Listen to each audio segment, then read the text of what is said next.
चलो।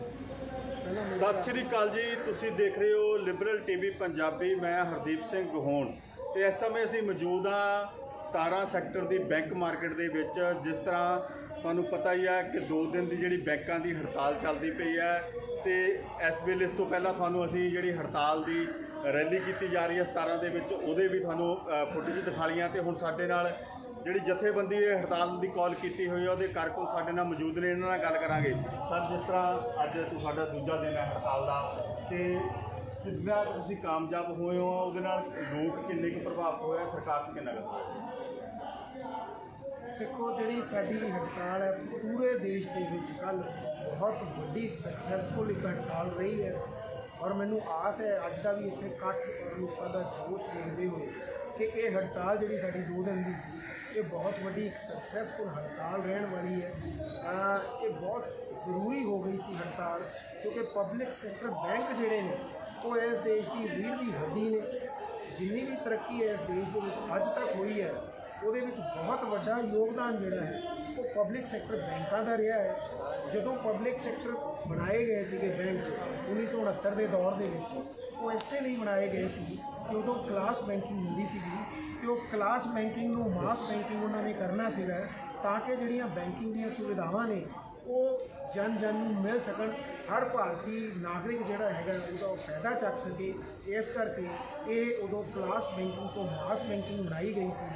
ਅੱਜ पता नहीं है सरकार की की मजबूरी है कि वो ये नारे के अंडर चल रहे हैं कि मिनीमम गवर्नमेंट मैक्सीमम गवर्नेंस, कि असी 4 डिपार्टमेंट रख के बाकी सारे डिपार्टमेंट जोड़े ने प्राइवेटाइज करते हैं। तो मैनू ये गल समझ नहीं आ रही कि जोड़े इस देश के 130 करोड़ की जनता है उन्होंने नौकरियां कितों मिलणगियां। नौकरियां तो बहुत ने, प्राइवेट अदारियां दे विच भी बहुत ने, पर की वो नौकरियां जिहड़ियां ने वो सेफ ने? बिल्कुल सेफ नहीं है।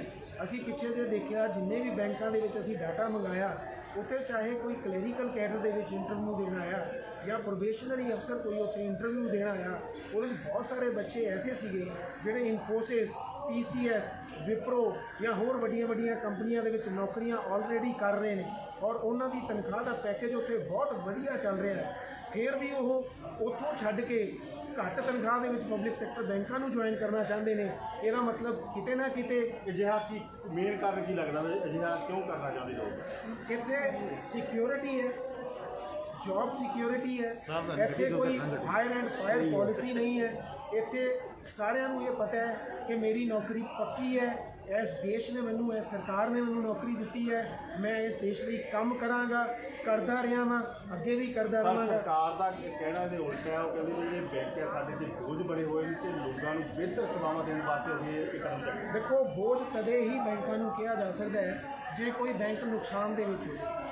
अगर आप पिछले 10 सालों की गल करिए, 2009-10 के विच जिन्ने भी पब्लिक सैक्टर बैंक सीगे उन्हां दा ऑपरेटिंग प्रॉफिट जिहड़ा सीगा वो 70,000 करोड़ तो ज़्यादा सीगा। 2020-21 दे विच जिहड़ा सारे पब्लिक सैक्टर बैंक ने उन्हां दा ऑपरेटिंग प्रॉफिट जिहड़ा है वो 1,70,000 करोड़ तो ज़्यादा का है। सो ये कहना कि पब्लिक सैक्टर बैंक नुकसान दे विच ने बिल्कुल गलत है। हाँ, ये बहुत इंपॉर्टेंट एक सवाल है कि कुछ बैंक नैट लॉस के क्यों जा रहे हैं? वो इसलिए जा रहे हैं क्योंकि बड़े घराने जोड़े बड़े कॉरपोरेट हाउसिस ने उन्होंने बहुत सारे अकाउंट जोड़े ने NPA बन रहे हैं और वो उत्ते भी NCLT एक बनाती है और उन्होंने हेयर कट 85% देना शुरू करता है। 85% का मतलब ये है कि अगर किसी ने बैंकों का 1 लाख करोड़ 1 लाख रुपया देना है तो वो 85,000 रुपया माफ़ हो जाएगा और वो सिर्फ 15,000 रुपया दे के बैंक तो छुट जाएगा। ये पिछले थानू सरकार की पॉलिसी लगती है कि क्यों लोगों को राहत देना चाहती है, या ये मंशा हो रही है?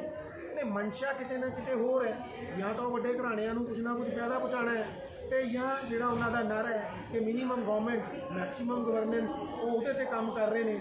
हुण जे आपां ये मान लीए कि मिनीमम गवर्नमेंट मैक्सीमम गवर्नेंस तो चलना चाहते हैं तो की सरकार का ये फर्ज नहीं बनता है कि ये देश जिथे 130 करोड़ तो ज़्यादा की पापूलेशन है उत्थे नौकरियां भी चाहिए ने। अज पब्लिक सैक्टर बैंकों के 10 लाख तो ज़्यादा कर्मचारी के अधिकारी नौकरी कर रहे हैं। जदों ये रिटायर होंगे जोड़े साडे नवे बच्चे ने उन्होंने इत्थे नौकरियां मिलणगियां। इन्हों होर पावरफुल बनाना चाहिए, इन्हों होर स्ट्रॉन्ग बनाना चाहिए, इत्थे होर नौकरियां कढणियां चाहिए ने। ਲੇਕਿਨ ਸਾਡੇ ਦੇਸ਼ 'ਚ ਕੀ ਹੋ ਰਿਹਾ, ਉਲਟਾ ਹੋ ਰਿਹਾ, ਬ੍ਰੇਨ ਡਰੇਨ ਹੋ ਰਿਹਾ। ਸਾਡੇ ਬੱਚੇ ਪੜ੍ਹਦੇ ਇੱਥੇ ਨੇ ਲੇਕਿਨ ਨੌਕਰੀਆਂ ਕਰਨ ਲਈ ਫੋਰਨ ਕੰਟਰੀਜ਼ ਦੇ ਵਿੱਚ ਜਾ ਰਹੇ ਨੇ। ਇਹ ਟ੍ਰੈਂਡ ਕੋਈ ਸਾਡੇ ਦੇਸ਼ ਦੇ ਲਈ ਕੋਈ ਜ਼ਿਆਦਾ ਵਧੀਆ ਨਹੀਂ ਹੈ। ਸਾਡੇ ਦੇਸ਼ ਦੇ ਬੱਚੇ ਪੜ੍ਹਨ, ਉਹਨਾਂ ਦੀ ਜਿਹੜੀ ਅਕਲ ਹੈ ਉਹ ਇੱਥੇ ਹੀ ਅਸੀਂ ਉਹਦਾ ਯੂਜ਼ ਕਰੀਏ। ਸਾਡੇ ਇੱਥੇ ਨੌਕਰੀਆਂ ਦਾ ਇੰਨਾ ਉਹ ਹੋਣਾ ਚਾਹੀਦਾ ਕਿ ਉਹਨਾਂ ਨੂੰ ਬਾਹਰ ਭੱਜਣ ਦੀ ਲੋੜ ਨਾ ਪਵੇ। ਤੇ ਇਸੇ ਤਰ੍ਹਾਂ ਸਾਡੇ ਨਾਲ ਜਿੱਦਾਂ ਤੁਸੀਂ ਜੌਬ ਦੀ ਗੱਲ ਕੀਤੀ ਹੈ ਵੀ ਲੋਕਾਂ ਨੂੰ ਮਿਲੇਗੀ, ਇਸ ਤਰ੍ਹਾਂ ਪਬਲਿਕ ਸੈਕਟਰ ਦੀ ਤੁਸੀਂ ਗੱਲ ਕੀਤੀ ਵੱਡੇ ਪੱਧਰ 'ਤੇ ਜੇਕਰ ਤੁਹਾਡੇ ਨਾਲ ਨਾਰੀ ਸ਼ਕਤੀਕਰਨ ਦੀ ਗੱਲ ਕਰੀ ਤਾਂ ਵੀ ਪਹੁੰਚੇ ਹੋਏ ਨੇ, ਤੁਸੀਂ ਤੁਹਾਡਾ ਕੀ ਕਹਿਣਾ ਜੀ? देखो ਜਿਹੜੇ ਪ੍ਰਾਈਵੇਟਾਈਜੇਸ਼ਨ ਹੋ ਰਹੀ ਹੈ, ਇਹ ਸਰਕਾਰ ਦੀ ਜਿਹੜੀ ਨੀਤੀ ਹੈਗੀ ਉਹ ਹੈਗੀ ਵੱਡੇ ਘਰਾਣਿਆਂ ਨੂੰ ਪ੍ਰੋਫਿਟ ਦੇਣ ਤੇ ਉਹ ਵੱਡੇ ਵੱਡੇ ਆਪਣੇ ਘਰ ਨਾਲ ਹੈ ਜਿਨ੍ਹਾਂ ਨੂੰ ਪ੍ਰੋਫਿਟ ਹੋਏ ਆਪਣੇ ਤੇ ਉਹ ਜਨਤਾ ਦੇ ਕਦੇ ਨਹੀਂ ਯੂਜ਼ ਕਰਦੇ। ਜੇ ਗਵਰਨਮੈਂਟ ਬੈਂਕ ਰਹਿਣਗੇ ਤੇ ਜਿੰਨਾ ਵੀ ਹੋਏਗਾ ਟੈਕਸ ਵਗੈਰਾ ਜਾਂ ਆਮਦਨ ਹੋਏਗੀ ਉਹ ਗਵਰਨਮੈਂਟ ਦੀ ਹੋਏਗੀ, ਨਾ ਕਿ ਪ੍ਰਾਈਵੇਟ ਘਰਾਣਿਆਂ ਦੀ ਹੋਏਗੀ। ਇਹਨਾਂ ਦੇ ਵੱਡੇ ਵੱਡੇ ਘਰਾਂ 'ਚ ਨਹੀਂ ਜਾਏਗਾ ਸਾਡਾ ਪੈਸਾ। ਜਿਹੜੇ ਛੋਟੇ ਛੋਟੇ ਮਜ਼ਦੂਰ ਹੈਗੇ, ਛੋਟੇ ਛੋਟੇ ਆਮਦਨ ਵਾਲੇ ਹੈਗੇ, ਉਹਨਾਂ ਦਾ ਜਿਹੜਾ ਹੈਗਾ ਉਹ ਇੱਥੇ ਸਾਡੇ ਕੋਲ ਪ੍ਰਾਈਵੇਟ ਬੈਂਕ 'ਚ ਨਹੀਂ ਜਾਂਦਾ ਕੋਈ ਵੀ, ਉਹ ਸਰਕਾਰੀ ਬੈਂਕ 'ਚ ਹੀ ਆਉਂਦਾ ਹੈ। ਉਹਨਾਂ ਦਾ ਫਾਰਮ ਭਰਨ ਤੋਂ ਲੈ ਕੇ ਉਹਨਾਂ ਦੀ ਹਰ ਤਰ੍ਹਾਂ ਦੀ ਹੈਲਪ ਸਰਕਾਰੀ ਬੈਂਕ 'ਚ ਕਰਦਾ ਹੈ। ਜਿਹੜੇ ਨਿੱਜੀ ਬੈਂਕ ਹੁੰਦੇ ਆ ਸਾਡੇ, ਉਹ ਤਾਂ ਅੰਦਰ ਵੜਨ ਵੀ ਨਹੀਂ ਦਿੰਦੇ ਉਹਨਾਂ ਨੂੰ, ਉਹਨਾਂ ਦੀ ਕੀ ਹੈਲਪ ਕਰਨਗੇ ਉਹ। ਇਹ ਤਾਂ ਗੱਲ ਹੋ ਗਈ ਲੋਕਾਂ ਦੀ। ਜੇ ਆਪਾਂ ਗੱਲ ਔਰਤ ਦੀ ਕਰੀਏ, ਗਵਰਨਮੈਂਟ ਦੀ ਕਰੀਏ, ਜਿਵੇਂ ਵੂਮਨ ਅਪਲਾਈ ਹੋ, ਇਹਦੇ ਨਾਲ ਔਰਤਾਂ ਨੂੰ ਕਿੰਨਾ ਕੁ ਅਸਰ ਹੋਏਗਾ ਜੀ? ਬੈਂਕਿੰਗ ਜਿਹੜੀ ਹੈਗੀ ਹੁਣ ਉਹਨਾਂ ਵਾਸਤੇ ਤਾਂ ਸਭ ਤੋਂ ਬੈਸਟ ਕਹਿ ਸਕਦੇ ਹਾਂ ਇੱਕ ਰੋਜ਼ਗਾਰ ਹੈਗਾ। ਜਿੰਨੀ ਵੀ ਲੇਡੀਜ਼ ਹੈਗੀਆਂ ਬੈਸਟ ਫਾਈਨੈਂਸ਼ੀਅਲ ਮੈਨੇਜਰ ਕਹਿੰਦੀਆਂ ਉਹਨਾਂ ਨੂੰ। ਤਾਂ ਕਿਉਂ ਕਹਿੰਦੀਆਂ? ਅੱਜ ਬੈਂਕਾਂ 'ਚ ਮੋਢੇ ਨਾਲ ਮੋਢਾ ਮਿਲਾ ਕੇ ਆਦਮੀਆਂ ਨਾਲ ਚੱਲਦੀਆਂ ਹੈ। 50% ਜਿਹੜੀ ਰੇਸ਼ੋ ਹੈਗੀ ਉਹ ਔਰਤਾਂ ਦੀ ਹੈਗੀ ਬੈਂਕਾਂ 'ਚ। ਅਤੇ ਔਰਤਾਂ ਨੂੰ ਦੇਖੋ ਘਰ ਵੀ ਸੰਭਾਲਣਾ ਹੁੰਦਾ ਹੈ ਅਤੇ ਨੌਕਰੀ ਵੀ ਕਰਨੀ ਹੁੰਦੀ ਹੈ। ਅਤੇ ਜਿਹੜਾ ਪ੍ਰੈਸ਼ਰ ਹੈਗਾ ਗਵਰਨਮੈਂਟ ਦਾ ਉਹ ਵੀ ਅਸੀਂ ਝੇਲਦੇ ਹਾਂ। ਅਤੇ ਇਹਨਾਂ ਕਰਨ ਦੇ ਬਾਵਜੂਦ ਜੇ ਬੈਂਕ ਕਹਿੰਦਾ ਹੈ ਕਿ ਪ੍ਰਾਈਵੇਟਾਈਜੇਸ਼ਨ ਜਾ ਕੇ ਅਸੀਂ ਇੱਥੇ ਜਿੰਨਾ ਮਰਜ਼ੀ ਕੰਮ ਕਰਾਂਗੇ, ਸਾਨੂੰ ਪਤਾ ਹੈ ਕਿ ਅਸੀਂ ਆਪਣੇ ਦੇਸ਼ ਵਾਸਤੇ ਕੰਮ ਕਰ ਰਹੇ ਹਾਂ। ਪ੍ਰਾਈਵੇਟੇਸ਼ਨ ਦੇ ਵਿੱਚ ਔਰਤ ਸੇਫ ਹੈ ਜਾਂ ਉਸ ਦੇ ਬਾਅਦ ਪ੍ਰਾਈਵੇਟਾਈਜੇਸ਼ਨ ਦੇਖੋ ਕਿਤੇ ਨਾ ਕਿਤੇ ਔਰਤ 'ਤੇ ਪ੍ਰੈਸ਼ਰ ਹੁੰਦੀ ਹੈ। ਸਰਕਾਰੀ ਵਿੱਚ ਇੱਕ ਔਰਤ ਜਿਹੜੀ ਹੈ ਆਪਣੇ ਵਿਚਾਰਾਂ ਵਾਸਤੇ ਵੀ ਅਤੇ ਕੰਮ ਕਰਨ ਵਾਸਤੇ ਵੀ ਫਰੀ ਹੁੰਦੀ ਹੈ। ਆਪਣੇ ਵਾਸਤੇ ਉਹ ਸਿਕਿਉਰ ਵੀ ਫੀਲ ਕਰਦੀ ਹੈ ਕਿ ਨਹੀਂ ਸਰਕਾਰੀ ਮਹਿਕਮੇ 'ਚ ਜਾ ਰਹੇ ਹਾਂ ਕੰਮ ਕਰਨ ਵਾਸਤੇ। ਮੈਨੂੰ ਆਸ-ਪਾਸ ਦਾ ਜਿਹਾ ਮਾਹੌਲ ਮਿਲੇਗਾ ਅਤੇ ਮੇਰੀ ਉੱਥੇ ਪ੍ਰੋਗਰੈਸ ਵੀ ਜ਼ਿਆਦਾ ਹੋਵੇਗੀ। ਇਹ ਤੁਸੀਂ ਦੇਖਿਆ ਵੀ ਕਿਸ ਤਰ੍ਹਾਂ ਜਿੱਥੇ ਲੋਕਾਂ ਦੀ ਸਰਵਿਸ ਦੀ ਪ੍ਰੋਬਲਮ ਤੇ ਔਰਤਾਂ ਦਾ ਜੀਵਨ ਵੀ, ਜਿਹੜੀ ਔਰਤ ਮੁਲਾਜ਼ਮਾਂ ਦਾ ਵੀ ਕਿੰਨਾ ਪ੍ਰਭਾਵਿਤ ਹੋ ਗਿਆ ਵੀ। ਇਸੇ ਤਰ੍ਹਾਂ ਸਾਡਾ ਜਿਹੜੀ ਅੱਜ ਜਿਹਦੇ ਤੁਹਾਡੀ ਜਿਹੜੀ ਜਾਲੀ ਅੱਜ 2 ਦਿਨ ਦੀ ਉਹ ਕੌਰ ਸੀ कि ये 2 दिन बाकी आगे भी बताओ।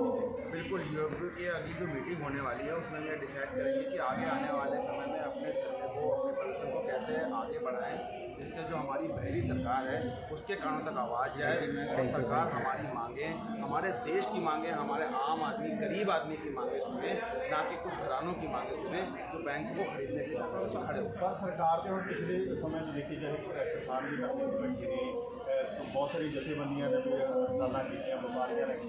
हम तुसी भी किया कि तुहानूं लगदा 2 दिन के थोड़ी हड़ताल के नाल सरकार पर कोई असर होया या लोगों को ही परेशानी हुई? लोगों के हम लोग विरोध में कभी नहीं रहे हैं, इसीलिए हमारे सारे ATM ऑनलाइन सर्विसेज खुली हुई हैं, लोग उनका उपयोग कर सकते हैं। पर ये जो सरकार की दमनकारी नीतियां हैं, सरकारी बैंकों के पास बहुत सारी संपत्ति है, सरकारी बैंक ऑपरेटिंग प्रॉफिट में हमेशा से ही रही। पर कुछ NPA जो कुछ चुनिंदा लोगों के हैं, अगर हम 100-200 घरानों को अगर हटा दिए जाएं तो बैंकिंग इंडस्ट्री का आधे से ज़्यादा NPA ख़त्म हो जाए। उन NPO के चक्कर में हमारी सरकार उन बैंकों को उन्हीं को ही बेचने जा रही है जिनका सबसे ज़्यादा NPA है। तो सबसे ज़्यादा नुकसान तो हमारे गरीब आदमी का ही होगा। एक जो रेहड़ी पटरी वाला आदमी है, आपको लगता है कि कभी वो किसी ICICI एक्सिस बैंक में घुस पाएगा, 10,000 रुपये मिनिमम बैलेंस मेंटेन कर पाएगा? जिनकी विधवा पेंशन, मासिक पेंशन 1,000, 2,000, 2,500 रुपये हैं, वो तो कभी भी किसी अलग में प्राइवेट बैंक में जा ही नहीं पाएगा। तो सबसे ज़्यादा नुकसान जो हमारे गरीब जनता का, रेहड़ी पटरी वाला का, हमारे माननीय प्रधानमंत्री जी ने अभी किया हुआ है कि रेहड़ी पटरी वालों को लोन देना है, 10,000 रुपये का छोटा सा लोन है। आपको लगता है एक भी सरकारी बैंक ने वो लोन दिया है? कम से कम 10 ऐसी सरकारी जो क्षमा करिएगा, प्राइवेट बैंक ने किसी ने भी लोन नहीं दिया है। कम से कम 10 ऐसी प्राइवेट बैंक हैं जिनने एक भी लोन नहीं किया है। सारा जितना भी पब्लिक से रिलेटेड जो अच्छा वर्क होता है, जो आम गरीब आदमियों के लिए मदद करना होता है, वो पब्लिक सेक्टर बैंक ही करती है। प्राइवेट सेक्टर बैंक का केवल काम ये है कि मुनाफाखोरी करना। जो अमीर आदमी उनको पकड़ लो, उनसे मुनाफा कमा लो। पर एम्प्लॉई प्राइवेट बैंक में अगर देखा जाए तो पर एम्प्लॉई जो कस्टमर होते हैं वो 200-300 होते हैं। सरकारी बैंकों में देखिए 2-3 हज़ार होते हैं। एक एम्प्लॉय के ऊपर ऑलरेडी इतना बोझ है, पर हम खुशी खुशी अपने देश के लिए काम कर रहे थे और करते रहेंगे। हमें मुनाफाखोरी से मतलब नहीं है, हमें हमारी देश की जनता से। पर ਤੁਹਾਨੂੰ ਕੀ ਲੱਗਦਾ ਸਰਕਾਰ ਜਿਹੜਾ ਕਿਉਂ ਕਰਨਾ? ਸਰਕਾਰ ਦਾ ਇਹਦੇ ਵਿੱਚ ਕੀ ਲਾਭ ਹੈ? ਜਦੋਂ ਤੁਸੀਂ ਕਹਿੰਦੇ ਇਹਦੇ ਵਿੱਚ ਨੁਕਸਾਨ ਹੈ ਸਾਰੇ ਸਰਕਾਰ ਨੂੰ ਵੀ, ਲੋਕਾਂ ਨੂੰ ਵੀ, ਸਾਨੂੰ ਕੀ ਲੱਗਦਾ ਕਿ ਮੌਜੂਦਾ ਸਰਕਾਰ ਨੂੰ ਕੀ ਫਾਇਦਾ ਕੀ ਹੈ? सर, अब देश की नौबत ये आ गई है इकोनॉमी के चलते कि घर के बर्तन भांडे बेचने के नंबर आ गए हैं। तो सरकारी बैंकों के पास अकूत संपत्ति है। आप ये देखिए, यहाँ बैंक स्क्वायर में चारों ओर आप देख सकते हैं कि जितनी भी बिल्डिंगें हैं बैंकों की खुद की हैं। बैंकों के पास बहुत ज़्यादा संपत्ति है, वो बेचेंगे, उसका पैसा मिलेगा। पर सोने के अंडा देने वाली मुर्गी को क्या हम एक बार में काट दें कि हर साल उनसे हम सोने का अंडा लेते हैं? ये सरकार को सोचना है और ये हमें जनमानस को बताना है कि आज बेच देंगे, आज 1 लाख 2 लाख करोड़ मिल जाएगा, पर आगे ਤੁਹਾਡਾ ਕੀ ਕਹਿਣਾ ਸੀ?